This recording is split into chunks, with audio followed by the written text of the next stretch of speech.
प्रगतिशील लेखक संघ के राष्ट्रीय महासचिव जी, भारतीय कम्युनिस्ट पार्टी से उत्तर प्रदेश के महासचिव जी, मंच पर उपस्थित अन्य संगठनों, सामने उपस्थित सभी और सदस्यों, उत्तर प्रदेश प्रगतिशील लेखक संघ के 12वें राज्य सम्मेलन के अवसर पर सबसे पहले तो मैं उत्तर प्रदेश प्रगतिशील लेखक संघ के महासचिव संजय श्रीवास्तव जी और उनकी टीम को साधुवाद देना चाहता हूँ। पिछले 3-4 वर्षों से जिस तरह वो सक्रिय रहे, मुझे लगता है कि प्रगतिशील लेखक संघ की किसी भी इकाई के लिए विशेष रूप से हो सकता है। खासतौर से कोरोना काल में जो सब लोग बंद हो गए थे अपने अपने घरों में, जिस तरह से ऑनलाइन उत्तर प्रदेश की PWA इकाई सक्रिय रही, वो अपने आप में कई बार चकित कर देता था।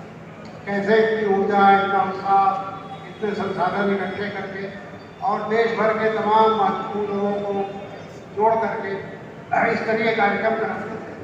ये संजय श्रीवास्तव जी के ही बस का था, तो सबसे पहले मैं उन्हें बधाई देना चाहता हूँ। मित्रों, आज का विषय कई अर्थों में बहुत प्रासंगिक है। ये संविधान और लोकतंत्र से जुड़ा हुआ विषय है। सिरसा जी ने विस्तार से इसकी एक पृष्ठभूमि तैयार की और हमारे सामने उन खतरों को रेखांकित किया जो हमारे संविधान और लोकतंत्र दोनों के लिए खतरे हो सकते हैं। मैं आपका ध्यान से इस तरफ आकर्षित करना चाहूँगा कि ये संविधान नाम की किताब बड़ी अद्भुत है, अपनी तरह की अकेली किताब है। ये एक ऐसी किताब है जो किसी आसमान से नहीं उतरी है। We the people of India, हम भारत के लोग, यानी हमारे 36-40 करोड़ लोग जो उस समय इस देश के नागरिक थे, उनकी कलेक्टिव विजडम, उनके सामूहिक चेतना और सामूहिक बौद्धिकता का प्रमाण है ये पुस्तक। ये पुस्तक पहली बार पूरी भारतीय परंपरा में ले लीजिए, भारत क्या दुनिया में दूसरे धर्मों की परंपरा में ले लीजिए, कहीं भी उस तरह की समानताएं नहीं दिखाई देती जिस तरह की समानताओं की कल्पना इस पुस्तक में की गई। सिरसा जी ने बहुत सही कहा कि एक नेशन स्टेट बनने की प्रक्रिया सही अर्थों में अंग्रेजों के सामने शुरू हुई। पहली बार ऐसे कानून बने तो कानून के सामने सबको बराबर मानते। ब्राह्मण और शूद्र अगर अपराध करें तो एक तरह का दंड उनको मिलता था, एक तरह के अपराध उनके लिए अपराध होते। ये पहली बार इस देश में हो रहा था और इसी को पहली बार आप एक डॉक्यूमेंटेड फॉर्म में भारतीय संविधान में पाते हैं, जब जातियों, धर्मों, जेंडर, इन सारे जो विभाजन हैं, इनको भुला करके सभी मनुष्यों को, सभी प्राणियों को एक समान माना गया, कानून के सामने सभी बराबर थे। ये आज जो हम बार बार ये और जिसने भी परिकल्पना की है इस सत्र की, उसने हम सब की इच्छा का एक तरह से कुछ फलन है कि हम बार बार ये खतरा क्यों महसूस करते हैं कि हमारा संविधान खतरे में है या हमारा लोकतंत्र खतरे में है। मैं आपका ध्यान उनकी घटनाओं की तरफ दिखाना चाहता हूँ। देखिए, 1949 नवंबर, मेरे ख्याल से 22 या 26 नवंबर का दिन था जब ये संविधान बनकर तैयार हुआ। उसके ठीक दूसरे दिन ऑर्गेनाइजर, एक पत्र है राष्ट्रीय स्वयंसेवक संघ का जो मुखपत्र था, ऑर्गेनाइजर ने एक लेख छापा। उन्होंने कहा था कि ये संविधान तो हमारा हो ही नहीं सकता, हिंदुओं का संविधान तो मनुस्मृति हो गई, हम इस संविधान को स्वीकार नहीं करते। ये अगर मनुस्मृति हमारा संविधान होता तो आप कल्पना करते इस हाल में बैठे हुए कितने लोग यहाँ से बहिष्कृत हो गए। हमारी सारी जो महिला मित्र, सारी जो छात्राएं यहाँ हैं, उनमें से किसी को इजाजत नहीं मिलती। यहाँ जितने पिछड़े या दलित या ऐसे वर्गों के लोग हैं जो सैकड़ों हजारों साल तक शिक्षा से महरूम रखे गए, उनमें से किसी को यहाँ रहने की इजाजत नहीं मिलती। इसके बाद जब 26 जनवरी को ये संविधान लागू हुआ 1950 में और एक झंडा स्वीकृत किया गया, वो झंडा फहराया गया, वो झंडा तिरंगा। ऑर्गेनाइजर ने फिर एक लेख लिखा। ऑर्गेनाइजर ने कहा कि ये जो तिरंगा है, 3 रंग वाला झंडा है, यह अशुभ है। हिंदुओं का रंग तो सिर्फ भगवा हो सकता है, इस देश का झंडा सिर्फ भगवान शिवाजी का जो ध्वज है वही हो सकता है। तो आप ये समझ सकते हैं कि ये जो खतरे थे जो आज संविधान के सामने हमें दिखाई दे रहे हैं, ये कोई नए नहीं पैदा हुए, ये उसी समय से चले आ रहे हैं। जो लोग इस संविधान को शुरू में स्वीकार नहीं कर रहे थे, उस समय वो कमजोर थे, उस समय दबे हुए थे। जो विरोधी प्रवृत्तियाँ थी, जो ये हिंदुस्तान को एक आधुनिक और आगे बढ़ता हुआ फॉरवर्ड मूविंग समाज बनाना चाहते थे, वो ताकतवर थे। गांधी जी करीब 7-8 महीने जिंदा रहे आज़ादी के बाद। जवाहरलाल नेहरू का नेतृत्व 17 साल तक मिला। फिर जो कांग्रेस थी, आप सब जानते हैं कि कांग्रेस तो एक प्लेटफॉर्म थी। उस प्लेटफॉर्म पे कम्युनिस्ट भी थे, उस प्लेटफॉर्म पे सोशलिस्ट भी थे, अगर उस प्लेटफॉर्म पे हिंदू महासभाई और मुस्लिम लीगी भी थे। लेकिन जाहिर है कि जो लेफ्ट से जुड़े हुए लोग उस प्लेटफॉर्म पर थे, वो वैचारिक रूप से भी ज़्यादा ताकतवर थे और जनता के बीच में उनकी अपील भी ज़्यादा थी। तो लिहाजा वो जो शक्तियाँ जो मनुस्मृति को संविधान बनाना चाहती थी, जो भगवा ध्वज को देश का ध्वज बनाना चाहती थी, वो दबी रही। लेकिन दबने का मतलब ये नहीं था कि अंतिम रूप से परास्त हो गए, अंतिम रूप से परास्त नहीं हुई। और वो शायद ये भी कंट्रडिक्शन था कि हमारा जो एक सुपर स्ट्रक्चर था, वो जिस तरह के ढांचे की कल्पना करता था, जो हमारा नीचे का स्ट्रक्चर था, जो हमारी टीम थी, वो उसका बहुत उठाने के लिए तैयार नहीं थी। कल कुछ मित्रों के साथ बैठा था मैं और ये बात हो रही थी, तो मैंने याद दिलाया कि लखनऊ में रूपरेखा वर्मा जी ने पाठ्यपुस्तकों का एक अध्ययन किया है। उत्तर प्रदेश समय के यूनाइटेड प्रोविंसेस और उसके बाद बनने वाले उत्तर प्रदेश की पाठ्यपुस्तकों का मूल्यांकन किया। उन पाठ्यपुस्तकों को अगर आप आज पढ़ेंगे तो आप अपना सर पीट लेंगे। वो सब के सब एक पिछड़े समाज की तरफ आपको ले जाते हैं। सारी पाठ्यपुस्तकें स्त्री विरोधी है, सारी पाठ्यपुस्तकें दलित और पिछड़ी जातियों का विरोध करती हैं। मुसलमान तो था ही उस समय, तो और भी ज़्यादा परेशान हाल था, पार्टीशन हुआ था, उसका एक बोझ उसके सर पर था। तो ये दिल्ली में बैठ करके जवाहरलाल नेहरू को कह रहे, आपको शायद ये नहीं पता हो या बहुत सारे लोगों को राकेश जानते होंगे कि जब ये यूनाइटेड प्रोविंसेस का नया नाम रखने की बात आई, तो उत्तर प्रदेश विधानसभा ने कुछ नाम भेजे और वो उत्तर प्रदेश गलती से कह रहा, यूनाइटेड प्रोविंसेस की विधानसभा ने कुछ नाम भेजे और उनमें एक नाम था आर्यावर्त। ये गोविंद वल्लभ पंत जो हमारे इस समय के मुख्यमंत्री थे, आप उनकी मानसिकता का अंदाज लगा सकते हैं कि यूनाइटेड प्रोविंसेस का नाम आर्यावर्त रखे जाने का प्रस्ताव भेजा गया। जवाहरलाल नेहरू ने जब डांट करके वहाँ से वापस किया, तब जा करके वो यूपी को बचाए रखना था, यूनाइटेड प्रोविंसेस की जगह उत्तर प्रदेश नाम कर दिया गया।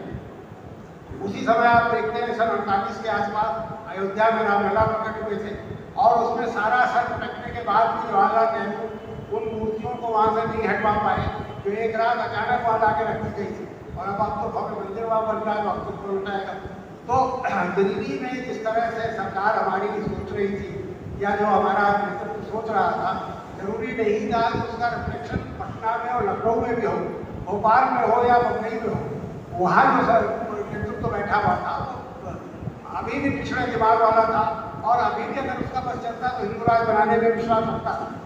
बहरहाल एक टेम्परेरी हार हुई, एक क्षणिक, जिसे आप कह सकते हैं कि एक अस्थायी हार हुई हिंदुत्ववादियों की, लेकिन वो लगातार लगे रहे और हम सब लोग उसके दोषी हैं। हम सब ने कहीं ना कहीं अपनी समझ इस तरह से बनाई जिससे उन्हें खाद मिलती रही।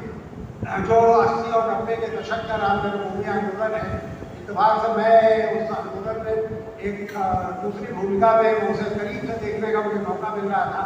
मैं देख रहा था किस तरह हमारा का पूरा तंत्र जो था वो कहीं नहीं चाहता था कि ये जो जिसको पहले बाबरी मस्जिद कहते थे, फिर ढांचा कहते थे, फिर विवादित ढांचा कहते थे, वो गिरा दिया जाए।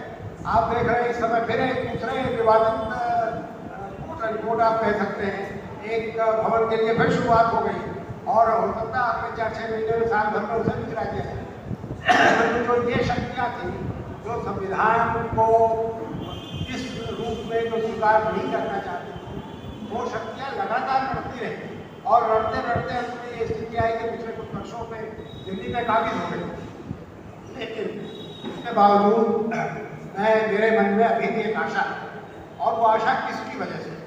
देखिए, वो आशा किसी दूसरे संदर्भ में व्यक्त हुई थी। मोरिश कश्मीरी नाम के एक पत्रकार थे, पाकिस्तान चले गए। उन्होंने मौलाना आज़ाद का इंटरव्यू दिया, पाकिस्तान के थोड़ा ही बात, और उन्होंने पूछा कि मौलाना हिंदुस्तान के मुसलमानों का क्या अस्तित्व है? उन्होंने कहा भाई, जब तक ये आईन जो हिंदुस्तान का है, ये संविधान हिंदुस्तान का है, कि जब तक ये सुरक्षित है तब तक हिंदुस्तान के मुसलमानों के लिए कोई खतरा नहीं है। ये उन्होंने मुसलमानों के लिए कहा था। लेकिन मैं तो भारत के सारे प्रगतिशील जो जितनी भी प्रगतिवादी चेतना है उसके लिए कह रहा हूँ, जब तक ये संविधान मौजूद है तब तक ये चाह के भी बहुत कुछ नहीं कर पाएंगे। बहुत परिवर्तन कर रहे हैं, शिक्षा नीति में जिस तरह का हो रहा है, शिक्षा सामग्री में जिस तरह के परिवर्तन हो रहे हैं। कल रात में कुछ वाइस चांसलरों का हम लोगों ने आपस में बहस मुबाहिसा किया कि कैसे वाइस चांसलर नियुक्त किए जा रहे हैं, ये सब कर रहे हैं। लेकिन इसके बाद भी आशा की किरणें ऐसी हैं कि हमारे यहाँ की अदालत उसका सिकलवाड़ को जमानत दे देती है, और जिन जजों ने जमानत नहीं दी है उनके खिलाफ बहुत कठोर टिप्पणी करती है।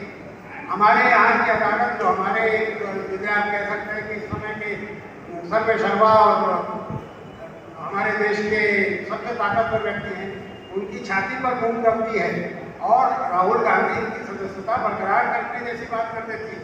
बरकरार अभी नहीं हुई है, लेकिन जिस तरह की टिप्पणियाँ उन्होंने निचली अदालत के बारे में की है वो बड़ा स्पष्ट अपना दिमाग दे दिया है।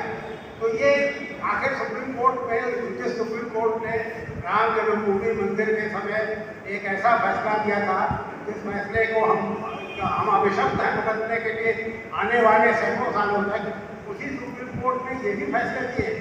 तो ये सारे जो कंट्रडिक्शंस हैं, ये बड़े अच्छे जिसे आप शुद्ध कंट्रडिक्शंस कह सकते हैं कि हमारे संविधान की वजह से। इसीलिए कल कुछ मित्र कह रहे थे कि 2024 के बाद सब खत्म हो जाएगा और हम इस तरह के कार्यक्रम नहीं कर पाएंगे। मेरा उसमें यकीन नहीं है। मेरा मानना है कि जब तक ये संविधान बचा है तब तक इस तरह के कार्यक्रम होंगे और इसी तरह हम इकट्ठे होंगे, इसी तरह उन्हें पूछते रहेंगे।